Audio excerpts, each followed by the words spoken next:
What is up? What is up? What is up? What is up? What is up? What is up? I actually didn't mean to go live just now, so this is really fun. Let's just jump in and see what's happening. So the question on my mind today is, how is knowing impeding your impact? I just got off a series of conversations. Today has just been one of those days where the people in my life has just really, they've brought a lot of magic to the table. And one of the conversations I had today, we were exploring what I'm going to do in New York City. I'm coming to New York City September 5th through 12th, and I am really looking forward to being amongst some of you. Depending on when you watch this, this might have passed, so I'll just add the year, September 5th through 12th of 2019. And I am looking to take it to my next level. I'm looking to play in a way that I haven't yet played when I've traveled. And for me, that place is still a bit unknown. I'm like, well, what is it? What does it look like if I don't know, if I have yet to play there? And I am practicing over the last few weeks, jumping first and then finding people in my world who can help support me. Because I've been really kind of slowed down by this idea that I have to be ready first. Or in the context of this conversation, that I need to know. I need to have all the answers ready, and so on and so forth. I just finished a wonderful conversation with Delphine, and Delphine is she's an event organizer and an amazing coach, and she really she just brings people together to create things that really just comes through her calling. She's someone I know that is able to be in tune with opportunities, and at the same time has a high level of self-trust and faith, such that she leaves room for magic in the experiences she creates. So we just had this conversation, and toward the end of it, I brought up really making the most of the New York City trip, and she asked me a series of powerful questions that, to me, honestly, I thought I was coming in there to figure out what do I want to block and tackle. Who should I be talking to? What should I be doing? So on and so forth. And really just getting into more of a logistical kind of experience with it. But she slowed me down. She slowed me down tremendously and started asking me about my purpose. Started asking me about what would be different because I ended up going to New York that wouldn't have happened if I wasn't there. If I was just going to plant seeds now for what was coming up in the future, what would that look like? And it got me to slow down. And it pulled me out quite a bit. And in the middle of the conversation, it led to an insight. And the insight was simply this. My purpose there was to, at its core, is to really show how we can lead in a new way. How vulnerability can be strength. How you can still experience joy while being vulnerable. And how we can create that in our world, in our teams, in our organizations, in our communities, so on and so forth. And so she brought up something that I hadn't seen. I was saying the words, but it was so close to my face that I couldn't see it. And what she said is, if you're looking to be vulnerable, then you need to take them with you. You need to go there as well.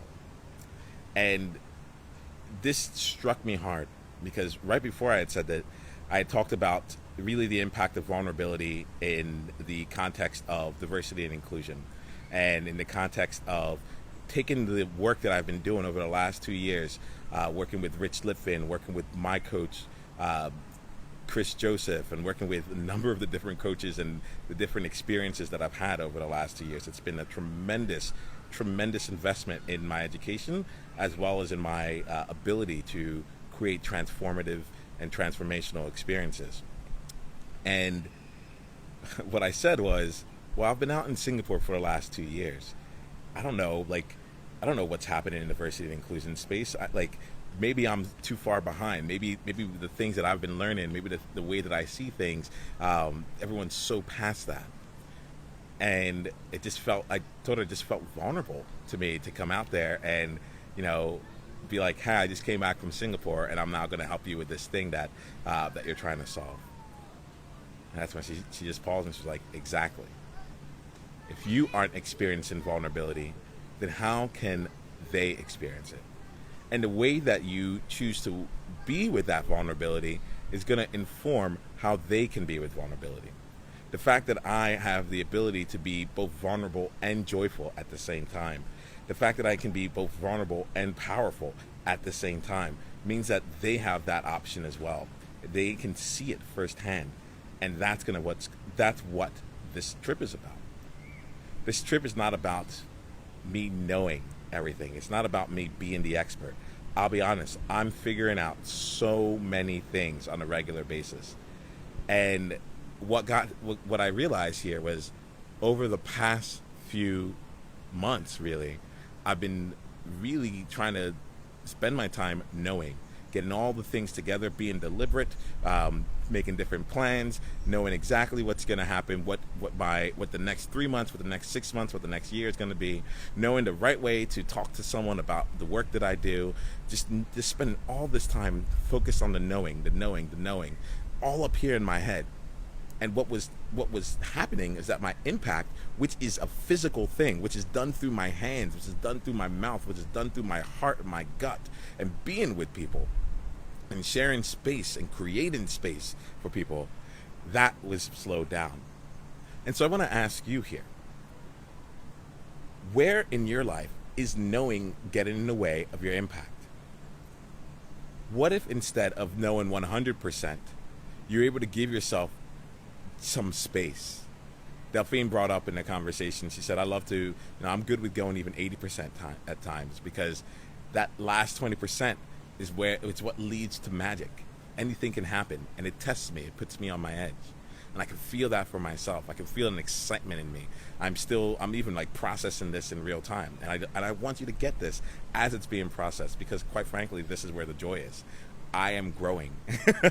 And in my growth, I am sharing that with you. That's how I choose to play this game.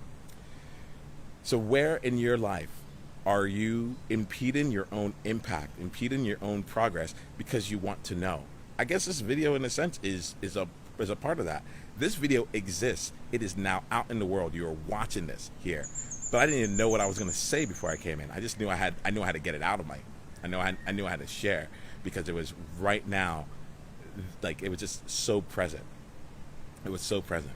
And I'm going to play with this over the next few days. You'll see me speak more about this here and play with this out as well.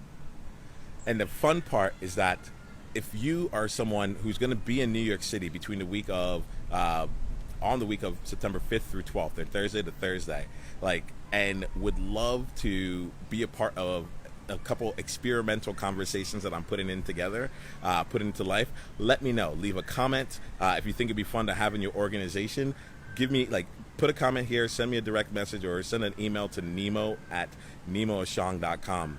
I'm creating the experimental tour. This is my experimental game that we're playing here, and I'm great with calling it that, because the solutions that we need for our future have not been created yet.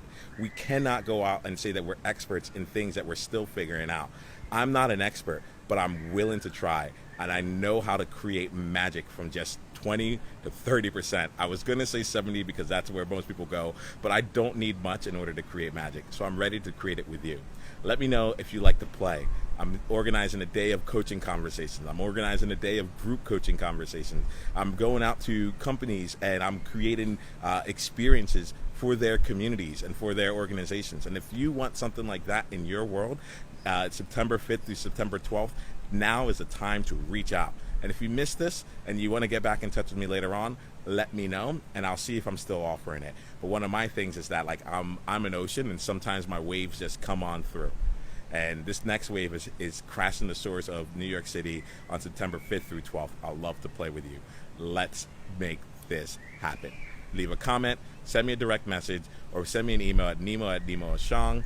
I love how I say that, but nemo@nemoashong. Send me that message, and let's go ahead and create. Let's create something that can only be done for you, because in the future, this wave is going somewhere else, and this ocean is letting its waves crash other places. I'll talk to you soon, all right? I'm Nemo Ashong, founder of Enjoyment, leader of the World Joy Movement, and leader to pioneers, outliers, and mavericks everywhere. Here's to being more you each and every day, because you are a gift to your world. Game on.